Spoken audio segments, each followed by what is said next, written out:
Hello again, Gills fans. Welcome back to the latest episode of Gills in the Blood TV. I hope you have all enjoyed your Sunday. And it is that time of the week again. It is match day review, showtime. And what a match we have to review. Of course, we've got Reese back to co-host, and we have the pleasure of the company of Chelsea this week. She is a Wrexham fan. You can find her on Twitter at Shell Humphreys. I'll put her details in the description at the bottom of this video. But as well as being a Wrexham fan, she is, of course, the Her Game 2 ambassador for her football club. So it felt apt to get her on this week, with the fixture being the dedicated HGT game. Chelsea, first of all, appreciate you coming on. Having spent, I'd imagine, quite a few hours on a train to and from Medway yesterday to watch your team lose 1-0. Yeah. That was it. That's fair enough. That's about all I've answered to be that. Yeah. Couple of questions before we get into the game. Like we've already mentioned, Her Game 2. It took off probably sort of 3 years ago now, I think we're coming up to. Kaz May, the Bristol Rovers fan, and a few others set it up, and it's gone from strength to strength. I get that it's not for everyone, and I've seen stuff that happens on social media, but I think generally it's been absolutely brilliantly received. How did you get into the Her Game 2 thing? That's my first question. What does it mean to you? And just more generally, how did you get into supporting Wrexham? So if I start with Wrexham, I've watched football all my life, but never been taken to games or anything like that. Like the usual football fans, you normally start off going with your dad or something. But one day just stumbled upon the race course about 15 years ago now. Because my friend's cousin was playing for Wrexham at the time, just went there. We won 3-0, I think it was, and caught the bug and never stopped, really. So that's my history with Wrexham. And then obviously it's just all snowballed from there. With the Her Game 2, I actually started as a Her Game 2 Cymru ambassador. So I've supported the campaign since the start, just like we all do, sharing all this stuff, interacting and everything like that. And then I was approached last year, applied and started with Her Game 2 Cymru, going to grassroots, and I follow the Cymru North quite a lot. And then from there, we eventually partnered with Wrexham, which was really, really good, especially with their media coverage. I think it was a good step in the right direction for the campaign with the What's the media coverage? We won't talk about that. I've not heard about that. And then become the Her Game 2 Wrexham ambassador there as well. So been a Her Game 2 Cymru ambassador for about a year and Wrexham for about 6 months. So still fairly new, still finding my feet, but really enjoying it because it's everything I've signed for as well. And like you say, with the coverage that the football club is now getting and has got for the last 3 years since Ryan and Rob came on board, it's probably the perfect time to be able to elevate the status of everything surrounding the football club. So yeah, appreciate you giving me your time to answer them questions before we get into the whys and wherefores and the ifs and buts and maybes of Saturday. So as always, we'll go back to 2 o'clock Saturday afternoon. That's when the team news came out. Reece, no great surprises from our point of view. It was a 3-4-1-2. There were 3 changes. Sorry, there was one surprise, which I've completely forgot about. I interviewed the poor fella that missed out before the game. So yeah, there was a change in goal. Jake Turner picked up an injury in the midweek draw with Stockport, so he had to be replaced by Glenn Morris. The back 3 was the same: Connor Masterson, Max Ema and Shad Ogie. From right to left in front, it was Romeo Hutton, Timmy Dieng, Ethan Coleman and Max Clark, and Johnny Williams was tasked with supporting a front 2 of the recalled Ashley Naderson and the free from illness Ollie Hawkins. Aside from the Glenn Morris one, I think the changes up top were pretty much standard after Tuesday, because it didn't work, did it, the front 2? It was very experimental, and circumstances dictated what we had to do against Stockport County, but it was good to see a genuine front 2 back in the team. It was, yeah. I mean, yeah, the Stockport one, obviously we went out to with a purpose to, get something from it, and by God we did, but there was nothing really up the top to really show for that. Nonetheless, yeah, this subtle change up top had a bit more meaning in terms of attacking mentality, and I think that was the point of that change at the top. There was to try and be a little bit more on the front foot for this game compared to what we were at Stockport. So no real surprises for the front 2.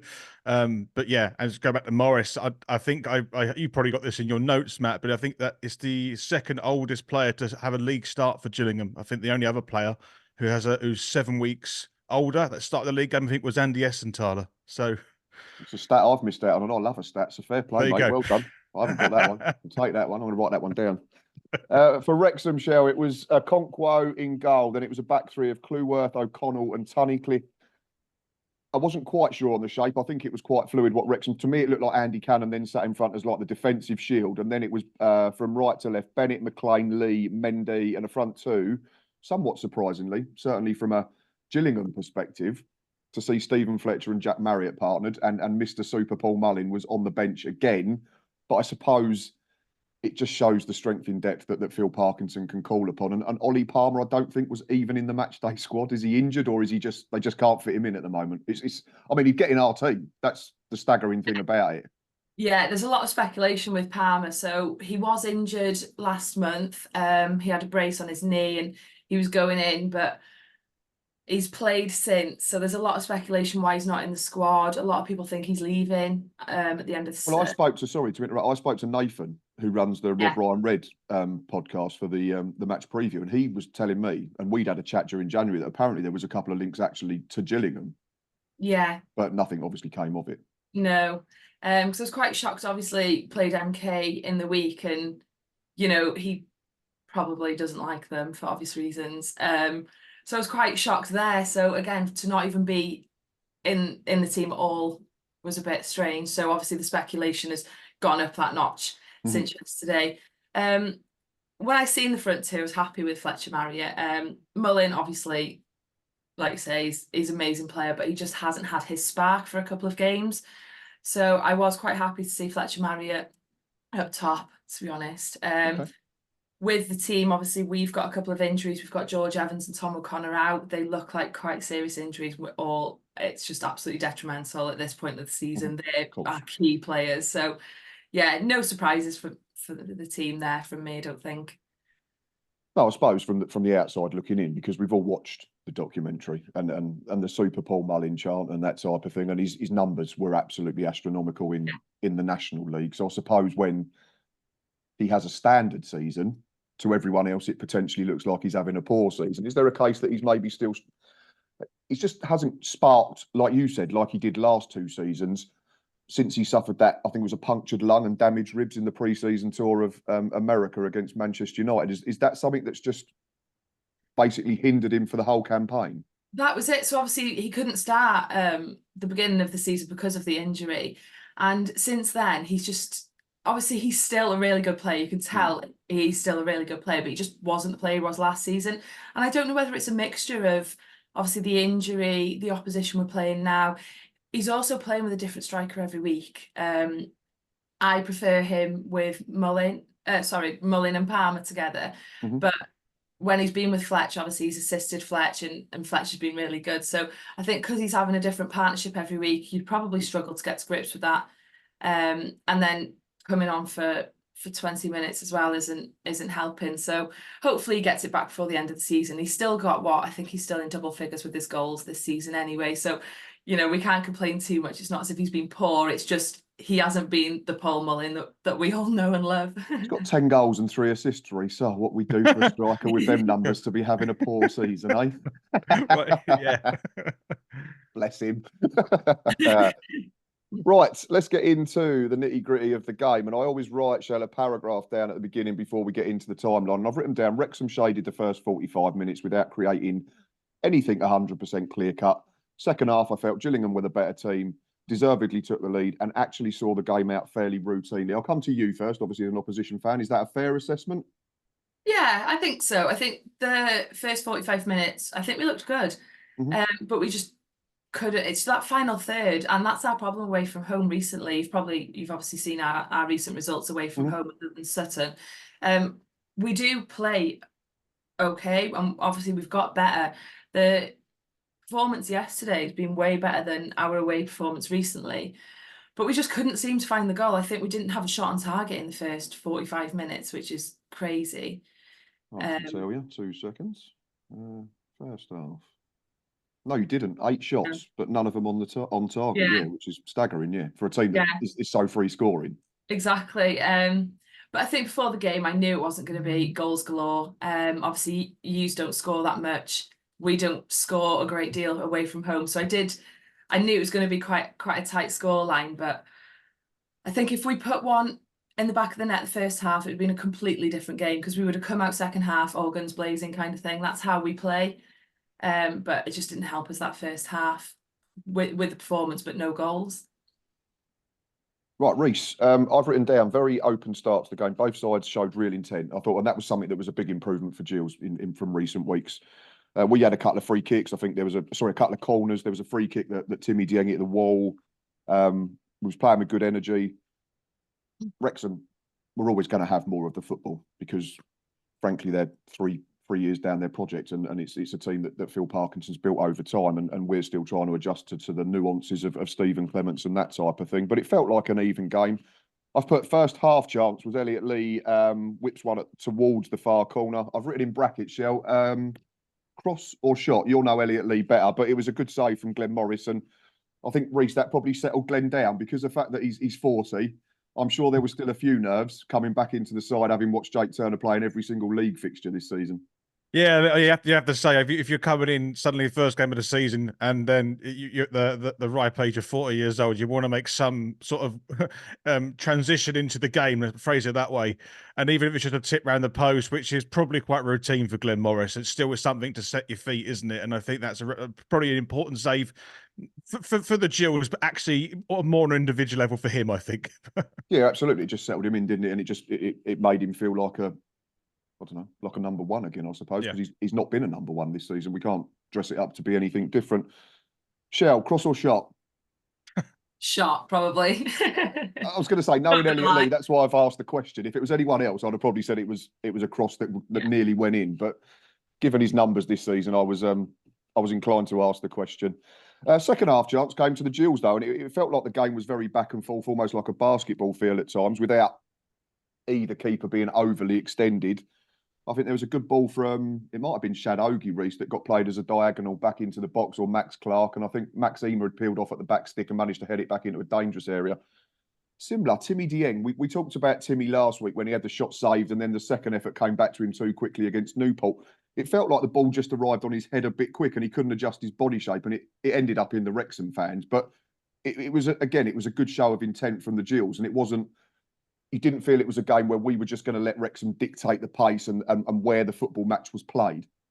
Yeah, I definitely felt, in comparison to the Stockport fixture, that we were much more creative. I don't know what it is, but we just felt like we were unlocking areas of the field we weren't doing at Stockport. Maybe it's just the way we set up and a different mentality. I mean, if we did exactly what we did at Stockport, I'm sure Wrexham would have eventually walked over us to a certain extent. But I think we to a certain extent, we were probably pressed a little bit to try and be on the front foot, and then by that little bit of pressure, we were being more creative. I mean, but yeah, it was a bit of chalk and cheese to a certain extent, the Stockport game. But yeah, we were looking a bit more threatening going forward, and it was nice that we felt, put it this way, it did feel a bit like we were the home team, if you know what I mean. Which is nice, because we've not played like the home team certainly in first halves.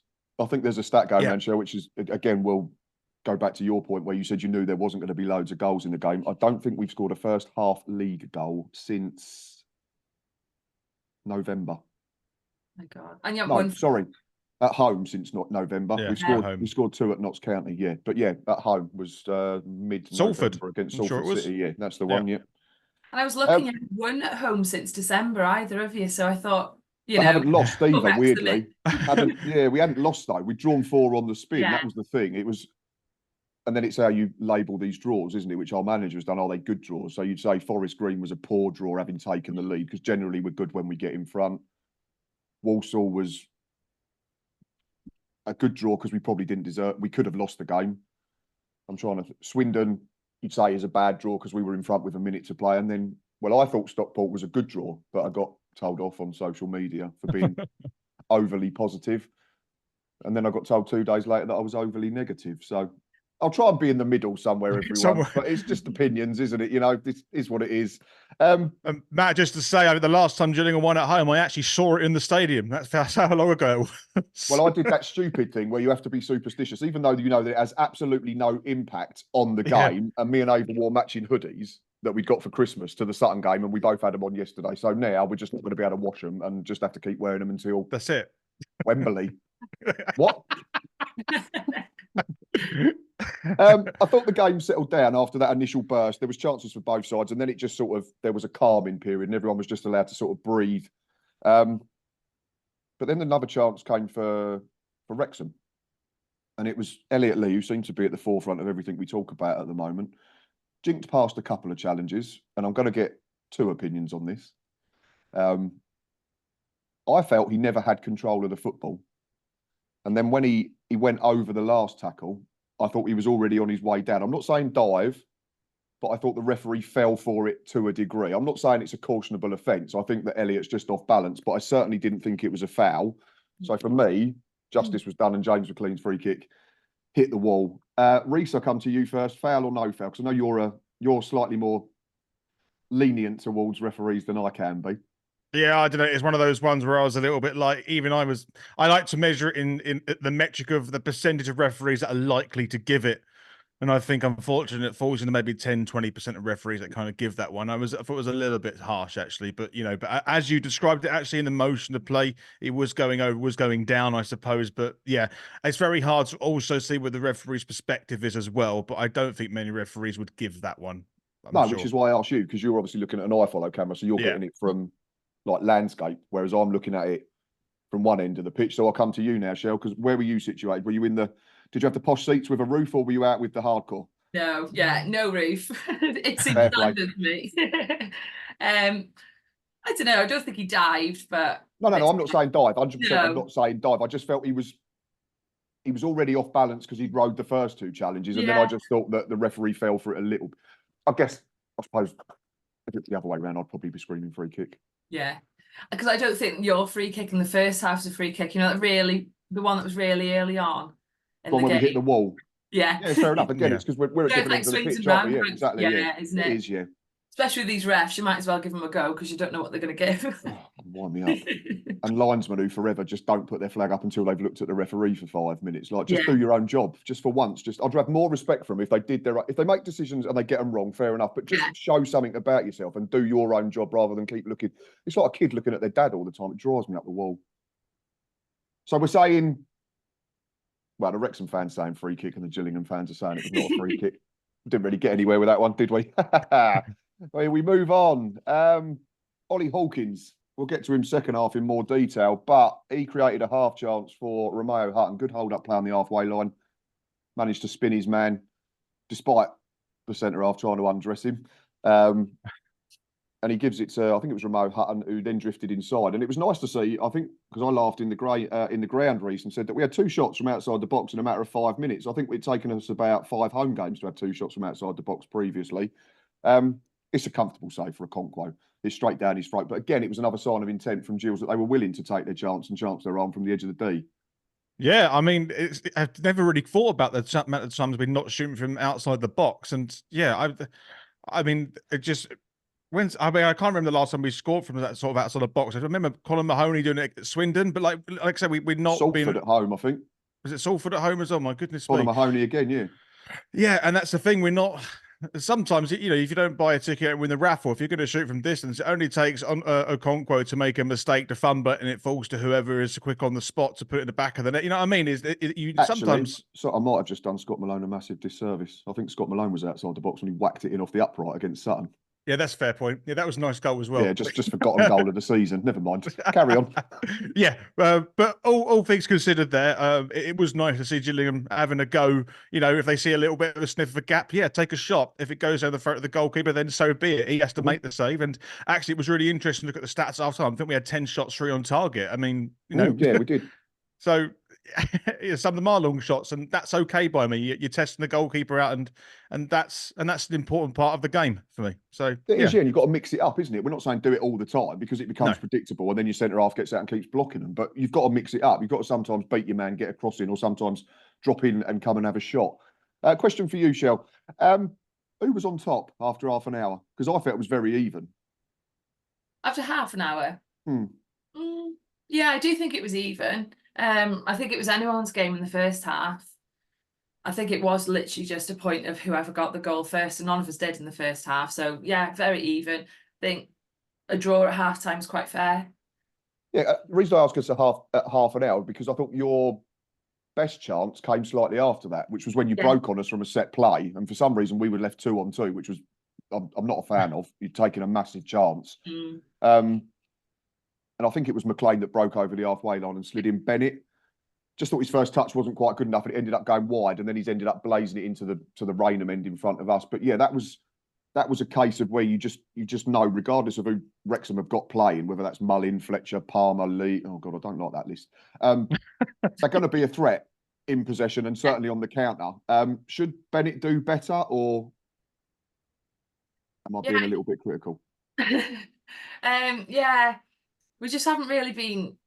It's just the same story every week. I think we've been creating the chances, and it's just that final third again. We just haven't been able to find the back of the net, and I think that was just a perfect example yesterday. We made the play, set up the chance, and it was just that final third again.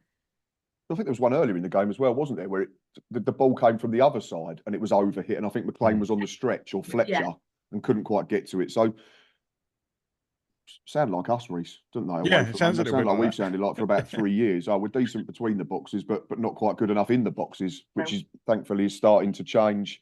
Half time came around after a relatively calm final few minutes of the first period.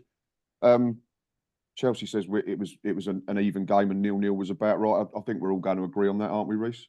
I agree with that, and I think for once it felt like Gillingham looked like the home team and Wrexham like the away team, and that, and I don't think we can say that for every team that's been to Priestwood recently, or for every game that we've gone away to this season so far. It felt like a very normal game of football between a home and an away team. Genuinely, Wrexham looking more counter-attacking plays, in which they did occasionally, and Gillingham taking a bit of chance up top, and that's kind of how you would expect to play at home. So for me, it was even at half time, and as you'd expect.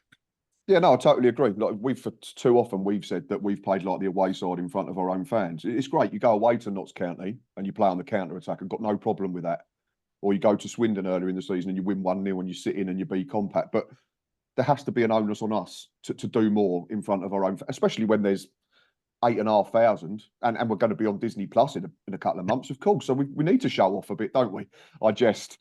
Second half started, and I thought Ashley Nadesan was really bright at the start of that second period. He chased down a clearance, I think it was from Max Emer, and it bounced. Maybe the centre half takes a chance and shouldn't let it bounce and should just let it out of the sky. But he does well to get in front of his man, and there's a ball back into Hawkins. I don't know what your view was, Chelsea, obviously, because you're at the other end again, but to me, it looked like really good defending. I thought Ollie Hawkins was just about to pull the trigger inside the box. I'm not sure if it was O'Donnell who got across and made a really good block for a corner. Yeah, I thought it was good defending. But it was quite hard to see from where we were sat because there was so many bodies in the box. But yeah, no, I thought it was really good. Reece, I want to talk to you about Ashley Nadesan later in the show, obviously, because he's a player that's come under a little bit of scrutiny in recent weeks, hasn't scored a goal since August, and is clearly playing with a lack of confidence. But we'll get to him at the end of the show. But again, it was indicative of the game and how it was played. It was both teams trying to be on the front foot straight away. Luckily, this time, we stayed on the front foot. There were 2 fouls in the passage of play leading up to the opener. Ollie Hawkins got wiped out from behind. Then Johnny Williams got wiped out from behind. I can't remember which foul he actually gave the referee, but it was definitely the right one for the position he left it in. I thought it was a really good goal. Max Clark clipped to the back post with something different.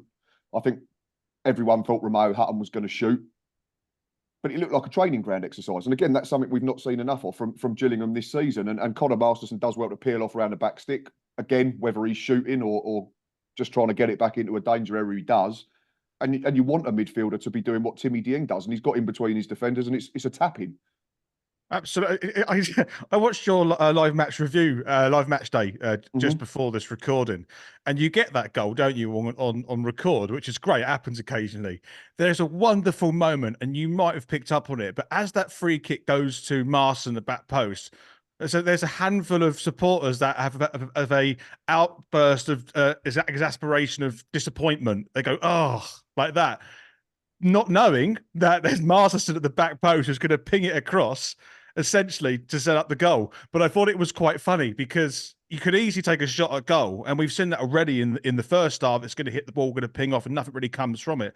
But if you change it up, create something, and something which is a bit more purposeful, which that set play was, then it's going to be something different. Maybe get Wrexham on the back foot, and well, obviously we've got something planned, and it paid off perfectly. And I think against a team as strong as Wrexham and as well organised as Wrexham, you need to try and get them on the back foot off of a set play. I think that's where our strength was always going to be in this match, and I think that really was exposed in yesterday with the free kick that we scored from. Yeah, well, I mean, we've scored loads of set-piece goals this season, haven't we? So it's something that we're good at. So again, similar to what Stephen Clement said after Tuesday about the Shadowgy long throw, why not use it? Yeah, absolutely. Again, as many strings to your bow is going to help. Chelsea, I come to you again at this point, given the recent away form. The only win in recent weeks was at Sutton, who are a poor side. No disrespect to them. I think they're going to get relegated. Was you just thinking then, is it going to be another one of them days? Yeah, 100%. But I wasn't even shocked. Most of when we concede a goal, we concede by set pieces or following on from a set piece situation. So it was just standard again, defending all over the place. I think it's just, we can't deal with set pieces at the moment. I don't know what it is. I don't know what they're doing in training or, anything like that. I don't know whether it's the mashup of all the defence lineup that we've had recently, but we can't deal with set pieces. And that was just standard of what's been happening recently when we get a set piece against us. So from that, I'd asked a question, and again, it's from an outsider looking in who doesn't know as much about the club as you do. Obviously, Will Boyle suspended. He got a red card against MK Dons in the week, so yeah, can't play. I might be wrong, but when I watched the documentary, I thought the lad Cleworth was a fullback. Yeah. But you're playing him as an outside centre-half, which is very fashionable at the top end of the game. Gareth Southgate's done it with England, and like Gareth has played Carl Walker there, and that filters down into the Premier League. And we've now seen fullbacks go and play centre midfield and all this inverted stuff that I struggle to keep up with. Why is Ben Tozer not playing? Ben Tozer's what, 6'4", robust, rugged, proper centre-half, edit, clear it, kick everyone, he's sat on the bench. Surely if you're struggling to defend set pieces, Ben Tozer's in the team, or has he been struggling with injury? Or no, he's not been injured. So Ben Tozer's, you might know that he's known for his long throws. They haven't really been working this season or recently, especially. So he's been making a couple of mistakes. He's still a really good player, but O'Connell was so good on Saturday last week and at MK Dons. Notts at home was O'Connell's best performance in a Wrexham shirt, in my opinion, anyway. So I think him coming in there rather than playing alongside Tozer, I think O'Connell's better than Tozer recently, anyway, not overall. And I just don't think we could have dropped him with his recent performances. So that's where it's come from, a Tozer. I think last season Tozer played every single game, 90 minutes of every single game. So I think this season we've got the strength, we've got the depth to be able to switch that up. But obviously he's our captain as well, so it's a bit of a change, not just in defence, but the team captain as well. That was it, and that was what I was curious, because I understand if O'Connell's playing well, fair enough, you're not going to drop him, but I just didn't know why Tozer's on the bench when you're converting a fullback into a centre-half who, no disrespect to the lad Cleworth, he's got some good attributes, but he's not a ragdoll compared to Ben Tozer. He's not a big fella, is he? No, and people target him. Yeah.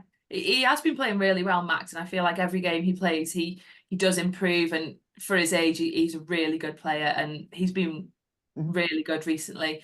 But I do think teams do their research, they come to us, or we go to them, and they do target Max quite a lot. But I think he's been dealing with it quite well. So I am quite happy with the defence at the moment. Well, that's fair enough, and that's why we get you on, so we can find out these things, because we only get to see snippets of, when we watch you or when we watch highlights, which is never going to give us a true reflection of it. So it was just something that I was curious about.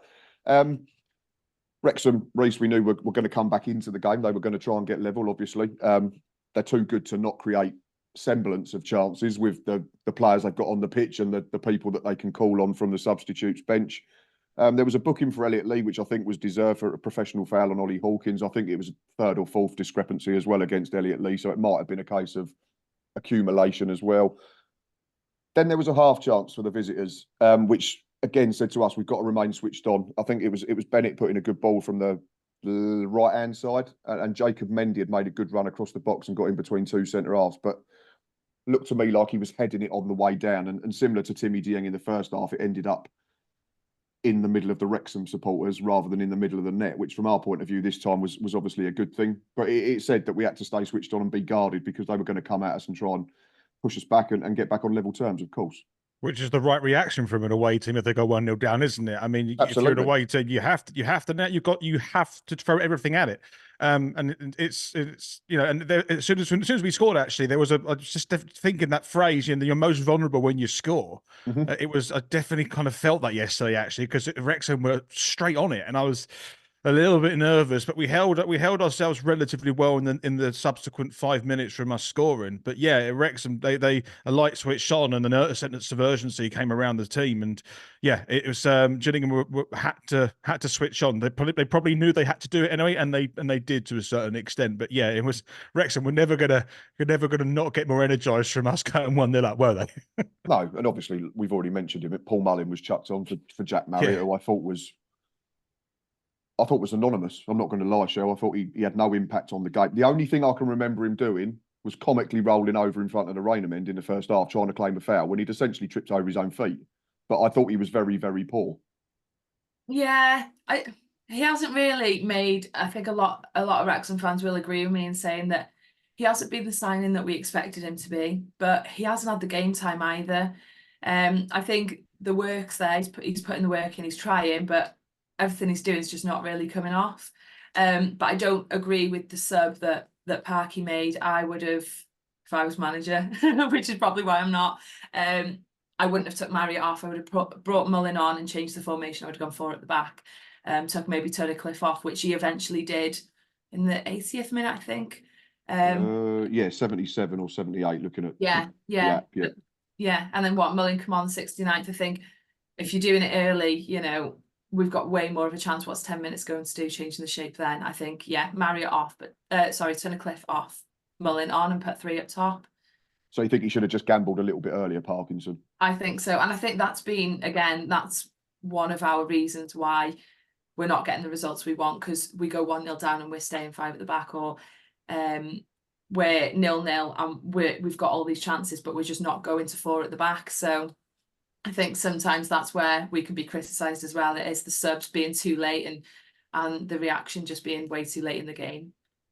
Do you think that's maybe a byproduct of the fact that you have got such a good squad? And I said to Nathan the other day in the preview that I can't remember a squad coming up from the National League in recent years, certainly, probably forever, that looks so well equipped for league football. And we understand the reasons why you can do that.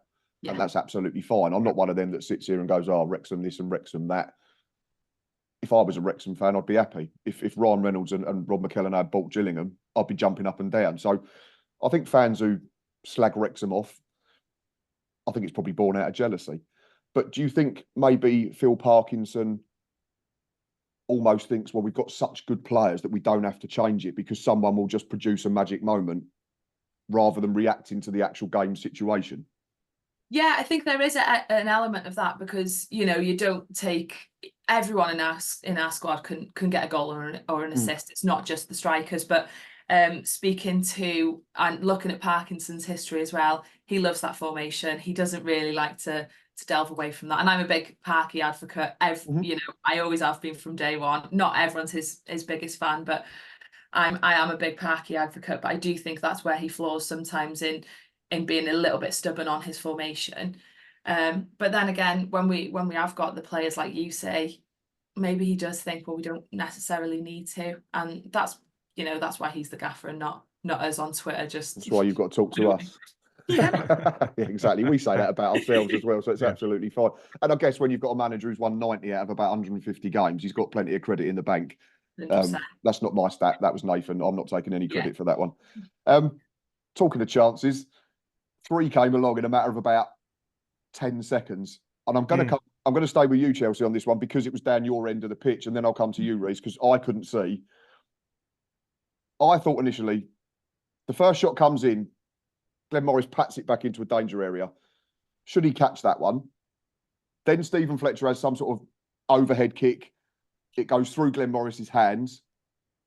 the best bit for me is Morris is so alert that he gets back and claws it off the line. And I don't want to keep going on about his age because he'll probably hate me for it. But at 40 years old, the agility is absolutely ridiculous. But my question, sorry. Hello. Bye-bye. Yep, I'm hello. back. You've swapped. Chelsea's up the top now. What was your view on it, Chelsea? Did you think that our keeper had to react to his own error, or was it just the fact that the such close proximity of the two efforts that he actually made 3 really good saves in quick succession? Yeah, I thought they were good saves, especially how quickly he got up to make that second save, and to get the ball on that third bit where he spilt it. But yeah, I don't think the shots were out of this world. You know, it wasn't a worldly save, but I do think they were 3 really good saves, and he reacted really well to the pressure he was put under, I think. Don't think we made him work too hard, though. No, which was a good thing, which was probably helped him, again, because he's a very good keeper and he's one hell of a number 2. He won Player of the Season last season. Reece, what was your view of it from my follow? Because I'm going to have to hold my hands up here. I've got it on the Matchday Live, and I've said that he's nearly dropped a doodah because I thought it was a really bad error. I thought it was a bad error, one of the saves, but I've watched the highlights and I'm now torn between the two. Should he... Initially, I thought the second shot was the one that he'd struggled with, but having watched it back, is it the first one that he should potentially hold, and then the second 2 don't have to happen? You're an ex-goalkeeper, so tell me. Yeah, it's a really funny one. I think it's the first. I think the first one he probably feels he should be doing a bit better, because the second one comes in with much more pace, and I think that's the real because it came in such a pace that he got some hands to slow it down enough, but it still went past him, and he was clawing it back past the line essentially. But yeah, I think he'd be disappointed with the first one that he managed to not parry it away or pull it out of the danger zone, for sure. And then obviously the reaction from the Wrexham front line to be able to get another shot. I can't think who took the shot actually, but it was with a lot of power, put it that way, and he managed to get something on it again. It's the second one for me that he actually does quite well, but the first one, I think he makes it hard for himself in the onset, and then has to sort of recover it, as it were, and the 2 subsequent saves after that. But yeah, I actually think, all things considered, I think he did excellently well to keep it out. Let's be clear, it's technically a triple save, isn't it? I think it is. Yeah, it was just I wasn't sure if, because we always say, if you're not sure as a keeper and the ball's moving around, just tip it over, tip it out for a corner and get set. But he pats it down straight into the middle of the 6-yard box. So that was where my question came from. But there's no disputing his ability and his agility to claw back the third one. Is unbelievable goalkeeping. And again, Chelsea, it probably was another example of you lot thinking this just isn't going to be our day, is it? Yeah, no, exactly. When Lee gets his foot on, I think Lee was the first and Fletcher was the second, I think, off memory. When Lee gets his foot on it, you just think this is going in. You know, he's got the power to do that. And the power on his shots just always seem to be, you know, finding the net, or just at least making another shot, which again it did. But yeah, when them don't go in, and I think it was just wasn't there, was it? It wasn't our day. I must admit, I was down the other end thinking, we're getting closer and closer. This could be a monumental afternoon in our promotion push. Yeah, we made changes then, Reece, didn't we? There was a triple swap. Max Clark, Johnny Williams, and Ashley Naderson came off. I think it was just the fact that they'd all run themselves into the ground. They were replaced by Scotty Malone, Robbie McKenzie, and Jaden Clark. No change in shape, which is understandable when you're trying to see out a game. Obviously, like Shell said, they're trying to chase the game. So and we've said this about Stephen Clements, I think, is why not sacrifice the centre half and gamble? I'd rather lose 2-0 having a go than just let the game drift to a 1-0 defeat. But in our situation, I thought the substitutions made sense. I thought Robbie McKenzie nearly dug a hole for himself and for us a couple of times.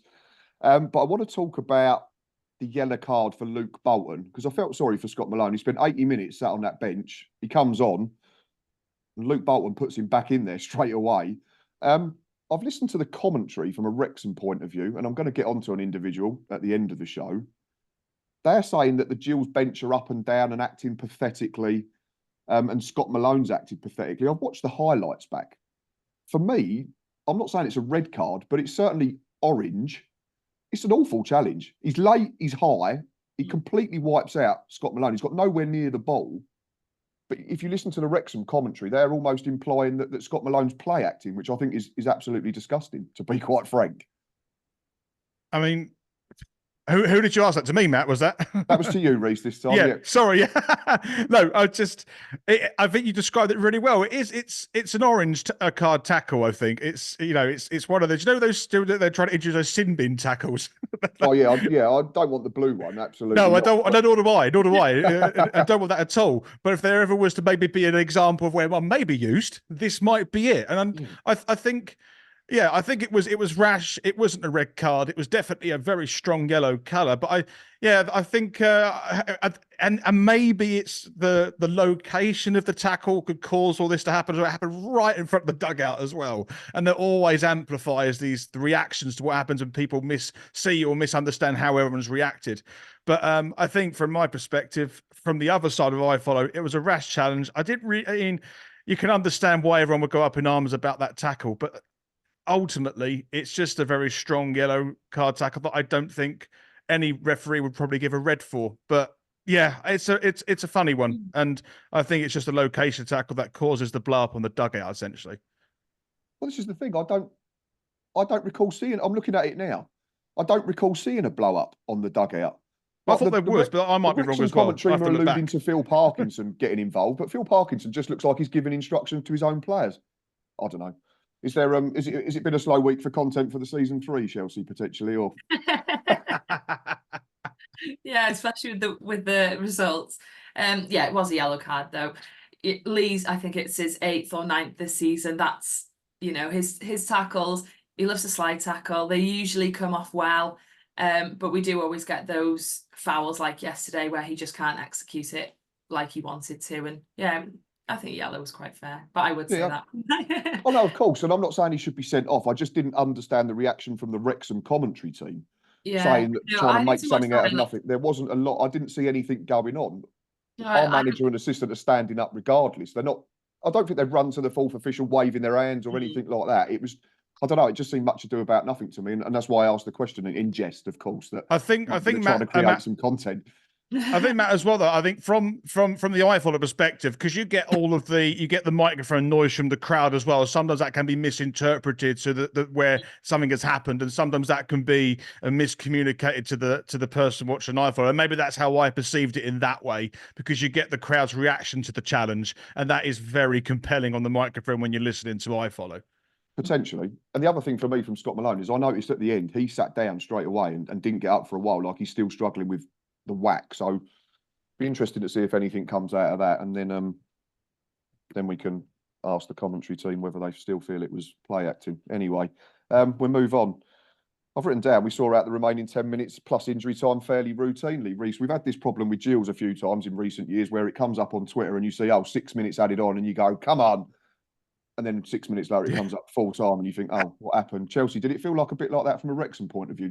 I didn't think you created anything really clear-cut in them 6 minutes of injury time, and I thought we was pretty comfortable to be. I thought the only time that we was in any danger was when Robbie McKenzie gave it away a couple of times, unfortunately, but he was just trying to get up to speed of the game. But did you expect more from Wrexham in the final couple of minutes in terms of kitchen sink type situation?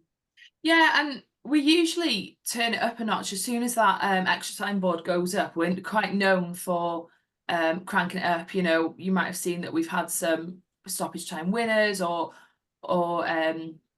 just to get us back to the draw. So usually we do crank it up. I feel like we did. I think it was Davis that put a header in straight after the time was put up by the fourth official, but nothing substantial come from that. And then I think we had a free kick within stoppage time. Didn't really do much with that either.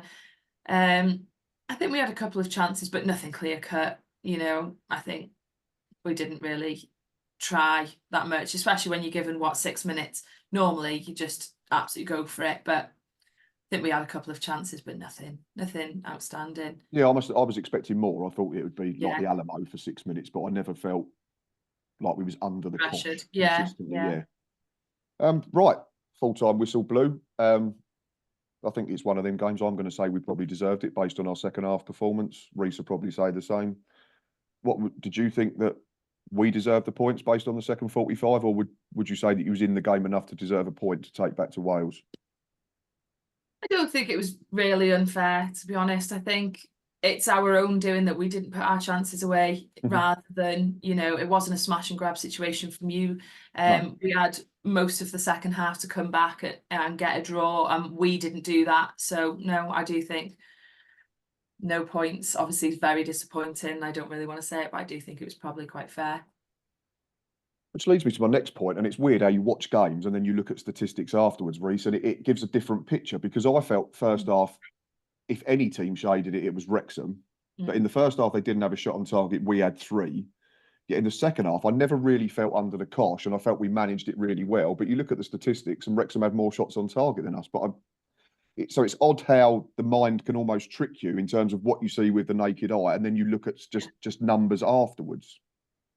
Yeah, it's odd, isn't it? Like, it's because I feel exactly the same way. First half, we had. It didn't feel like we had the. I could not rattle off those 10 shots we had. I couldn't tell you where they were, but obviously they've happened. Someone's recorded that somewhere.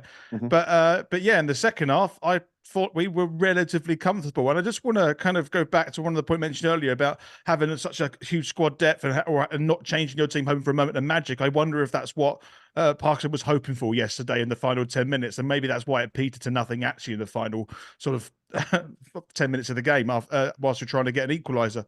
But yeah, it didn't. I don't know even know the possession stats if Rex had more in the second half, but it definitely 63% second half, and they had 53 again. So it's misleading because it felt like they had more of the ball in the first period to me. Yet I suppose it comes back to where you have the ball again, doesn't it? If you've just got it and you're passing it amongst your back 3 and up to the halfway line and backwards and square again, then it's not hurting teams, and you probably forget that they've had so much possession. But yeah, but there it's there. Rex had a lot of possession you could expect in the second half, trying to get back into it, but it didn't feel. I think it's unfair to say. I think any football fan, when you're 1-0 up with 10 minutes to go, you're always going to be nervous, regardless. I think that's an emotion that you're always going to feel. But I just didn't. It just looked like I think after the moment with Glenn Morris and he made that triple save, I just kind of thought this might be our day, and it kind of eased it a little bit. And I was like, we might just be able to claw through this, and you know, and we did, but. We didn't really feel. I didn't feel under too much pressure in that second half. I thought we managed it relatively well, considering. I always gauge it by how many times I grabbed Boz's knee. In a sort of in a Thierry Henry, Jamie Carragher sense situation. I only did it twice, so I think obviously Boz was happy that I weren't touching his leg too much to start with. But yeah, so that's my gauge and my barometer. So we can't have been under the cosh too much if I only grabbed his knee nervously twice in the final 10 minutes. Just a couple of questions for both of you. Chelsea, 850 something Wrexham fans came. Is that standard? Because I thought during the week in the lead up to the game, I thought you were bringing like double that. I don't know if I've just dreamt that. But I thought you'd been given like sort of 1,600, and I thought you were selling out the away allocation. So is that standard away following, or was that just no? I think you did give us 1,600, and I think it's the second game this season away that we haven't sold out. It was that, and then Swindon on Boxing Day, which is you know, self-explanatory. But I think we've been to MK, Sutton, and we've got Forest Green coming up. We've had really far away days, and I think it is just obviously that we've had Newport obviously lost the away performance at Salford. So I think it's a mixture between, we've had a lot of London away games or the far away games recently. February's just been full of away games. I feel like I've only been at home, you know. So I think it is a mixture between the away performances and the travel. Obviously it was quite difficult to get to, quite far away. I was quite disappointed, to be honest, that only 850 come, but you know, you can't say too much when our attendances have been amazing. You know, we've sold out every away end apart from you and Swindon. So yeah, that was what made me ask, because I thought it was going to be a complete sellout. So when they said it was only 850, I was a little bit surprised. Yeah. I suppose those that didn't go made the right call in the end. Yeah. Reece, one person I want to ask you about is Ashley Nadesan. I think we've both been constructively critical of Ashley in the recent months, and we've certainly agreed that since opening the season with 3 goals in his first 3 appearances, he's not netted since, suffered from an injury and hasn't played with any type of form or confidence. But I thought Ashley Nadesan was I'm not going to go over the top and say brilliant yesterday, but I thought he was very, very good compared to where we've seen him in recent weeks in terms of what he applied in terms of work rate, what he contributed to the performance. And there were just signs that the confidence was starting to come in back second half. What did you make of his display? So he, for me, got the most improved player of the game. And that's kind of how I saw it. So in the first half, he had a few wayward touches and didn't have much of an impact.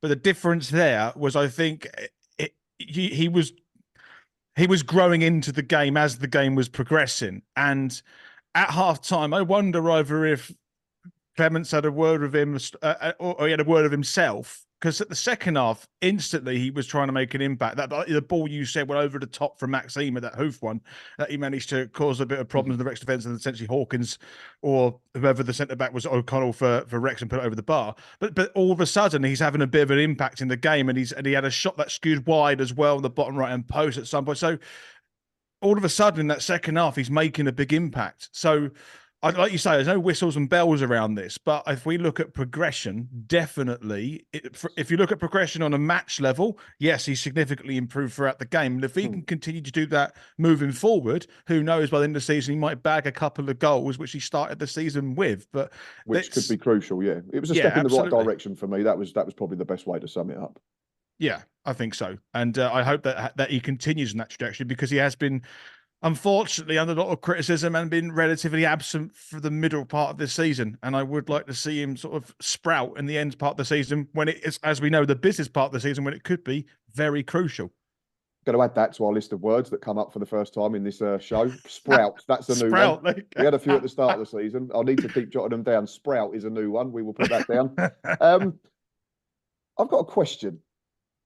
And it's slightly tongue-in-cheek, but at the same time, and I think Reese knows what I'm getting at here, because he sent me the link to his response this morning. There is a caption going around Chelsea on social media of something, and I just want to ask, firstly, question to you. When Wrexham win games, players come over, manager comes over, players are singing. Yeah. Maybe there's a fist bump or two from a player. 3. There we go. So it's fairly normal if football teams win football matches in the modern game. Is that correct? Yeah, I know where you're getting at. I've seen it on Twitter this morning. Thank you very much. I just wanted to ask, because Mark Griffiths, and I will quote his Twitter bio, best football commentator of all time, fact, has basically said that we shouldn't be celebrating in the manner that we have. Like we've won the... and I'll write it down, because I've written it down word for word. The Gillingham fans and players are celebrating like they've just won the league. The celebrating when they scored was remarkable. How else was we meant to celebrate?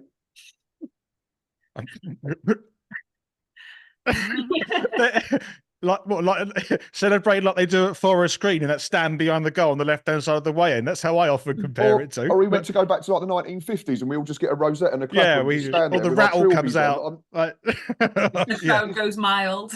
Exactly. Is this Mark Griffiths jesting, or is this... Yeah, so... And the reason I ask, and it is in jest, but my last point is because we've mentioned the whole razzmatazz and the whole Hollywood thing that comes with Wrexham. You can't get away from that. And like I said, I'm not one that's got a problem with it. Yeah. But if there are people that do have an issue with it, this kind of attitude for me is not going to help people like Wrexham anymore. I just didn't understand where he was going with it. No, I get that. So Mark, if you've watched the documentary, he's quite a big character in the documentary. And a lot of our American fan base are a huge Mark Griffiths fan. I'm quite friendly with Mark Griffiths. I've done a podcast with him as well.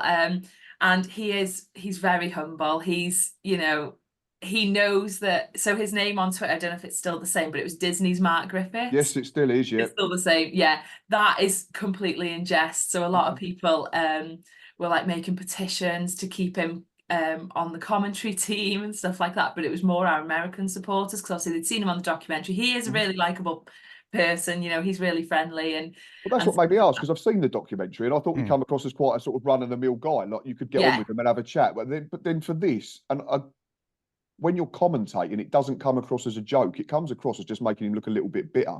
Yeah, no, I get that. A lot of things he does say on Twitter, especially his name, his bio, is said in jest. He is, he's very down to earth and everything like that. But I don't agree with that comment with the celebrating, because every time we we win, as you know, we get the clock fist pump from Mullin, and you know, and I think as well, if you flip it in the way that you didn't celebrate the win and didn't celebrate the goal, we would have probably chanted at you. You know, the usual. Exactly, yeah. Yeah.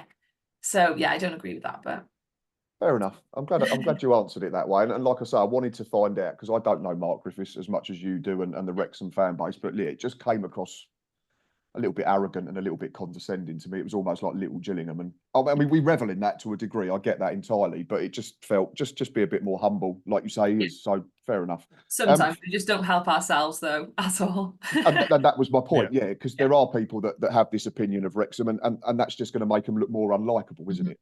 Yeah. But I still like them. So that's because we beat them yesterday. Obviously, off if we'd lost them. Anyway, final question for you, Chelsea, and I appreciate your time. 15 goals in 17 away games is a real problem, considering you score so many and you've got a goal difference, I think, of about plus 15. So there must be there's a big difference between the home form, and we know the racecourse ground is an absolute fortress, to being on your travels. Is that a concern approaching the home straight with, I think, 6 away games still to come?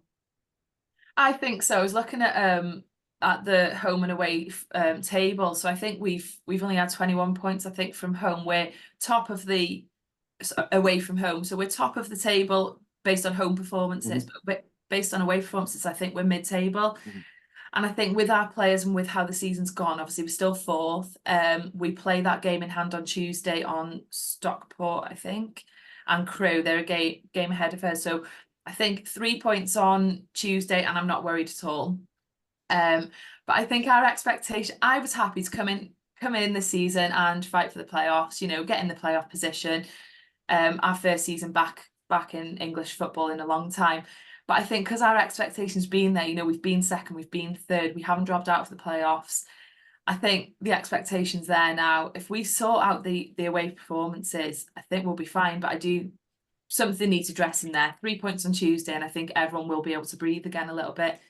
But I just really want them automatics now. The expectations there, and we know we can do it. Absolutely, and why wouldn't it be when you're that close? And I get that entirely. And I asked the same question to Nathan. I said, "Is the title the aim now?" And he said, "No, top 3 first. We're up." Yeah. He said the title will be the icing on the cake. But you've got to make sure you're in that top 3 before you can even think about the title, haven't you? That's the thing. Yeah. I think we've been chanting, and again, this is in jest, and I think a lot of other oppositions don't really understand this, but we have been. The crowds have been chanting champions again, ole ole again, and I think no, stop jinxing it. But I don't think, you know, your average Wrexham supporter, and I think most of us are not going for the title. Obviously that'd be nice, like Nate said. But yeah, it's automatics in my head. I really want that automatic. I don't want to go through playoffs again. I'm scared. Yeah, they're not fun. I've said this plenty of times in recent weeks. You just feel sick for 2 or 3 games, don't you? They're not enjoyable at all. Reese, final question falls on you. Best performance under Stephen Clements, certainly at home or overall, given who they are and where they are and the form that they were in. I know that away form's not been entirely brilliant, but they're in better form is what I'm trying to. This question's got a lot more long-winded than it should have been. Wrexham, for me, were in better form coming into this game than Notts County were when we went to Meadow Lane a couple of Fridays ago. So is this the best performance under Stephen Clements? That's a really, really good question. I'm going to say it's on. It's a tough one. It's between the Notts County one and this one. It really is.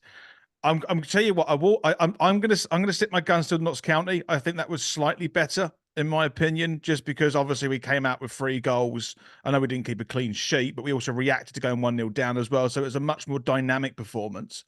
But it doesn't take away from how we set up against Wrexham. We were much more organised. We came with a method to try and get something from the game, and we went back to our original favourite scoreline, which was 1-0. So against a strong Wrexham team with that much depth, you could argue again that this was the best performance under Steve Clements. But what I would like to say is, if you look at it maybe in terms of the week, I know we played a really poor game at Newport, but this is also an important part of that ingredient here, is that we've reacted really well going into Stockport and Wrexham, knowing they're tough games, and managed to get 4 points out of those 2 games. So I think if you take the week as its entirety, this is probably the best week under Clements that we've had. And I would probably steer towards that kind of scale of the question. That's kind of how I would put it. I stunned you into silence, Matt, because you're on mute. Because I've got this horrible cough. Yeah, I was just looking. Sorry, and it's only 2 defeats in 10 in the league this year. So we know there's been these frustrating draws at home, but to be positive, we are going the right way under Stephen Clements. And like you say, it's been a monumental week. 2 clean sheets against 2 teams that can still win the division is a massive effort from everyone after the back of that disappointment in Newport last Saturday. Has to be the catalyst now, doesn't it, for the rest of these dozen games? It does. We have to spring on from this. There's no more time for there to be a catalyst. I don't think, really. If we're going to get on a run of form, it has to start now. Like we can't. Yeah, it does. Yeah, we can't Absolutely. go in a bad bit of form and then start a catalyst again because it'd be too late. No, it has to be, and it's still in our hands, isn't it? With the teams that we play, we've still got to play Barrow twice. We've got to play Wimbledon. We've got to play Crewe. We've got to play Harrogate. We've got to play Mansfield. And then final day is Doncaster at home, which hopefully they'll be on the beach by then. But I don't want to get too far ahead of myself. Chelsea, Reese, as always, it's been an absolute pleasure. Thank you very much for your time. Chelsea, appreciate it coming on. Like I say, early start, early-ish yesterday, fairly late finish, and then you had to come and talk about losing in that wonderful, wonderful away stand that is so iconic across the globe. So thank you very much. Thanks for having me. Thank you. No problem at all. Thanks to all of you, Gills fans and Wrexham fans. If you're still watching at this point, we really do appreciate it. You know where the like button is, and more importantly, you know where that subscribe button is. I think we're 14, just 14 away now from 3,000 subscribers. Please tell everyone to go and hit that button. There will be a prize giveaway when we get there. So the sooner we do it, it benefits one of you lovely lots. Hope you've enjoyed your Sunday. It's been a good weekend from a Gills point of view. We will be back middle of the week with the Salford fan to preview another big game coming up next weekend. And then myself and Ava will be travelling to Manchester, very early start next Saturday for another match day live. But until then, hope your week's not too bad, and up the Gills.